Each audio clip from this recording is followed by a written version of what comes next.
ఒక అమ్మాయి 2 గంటల నుండి బయటే ఉంది. లోపలికి రానివ్వము అని ఎంత చెప్పినా వినట్లేదు. కావాలంటే ఇది తీసుకుని రానివ్వండి అని ఈ గోల్డ్ చైన్ తీసిచ్చింది సార్. చూడమ్మా, ఆడవాళ్లు నిప్పు పట్టకూడదు. అంత్యక్రియలకి కర్మకాండలకి వాళ్ళు పనికిరారు. పనికిరారా? పేగు పంచి ప్రాణం పోయగలిగిన వాళ్ళం చితి ముట్టించి మోక్షం ఇప్పించలేమా? అయినా కర్మ చేయాలంటే గుండు గుట్టించుకోవాలి. అవుతుందా నీ వల్ల?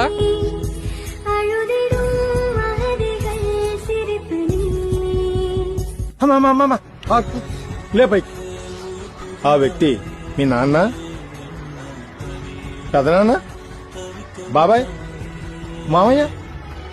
నా గురువు. ఎందుకు సార్ రానిచ్చారు? అరిష్టం కదా ఆమెకి మనకి.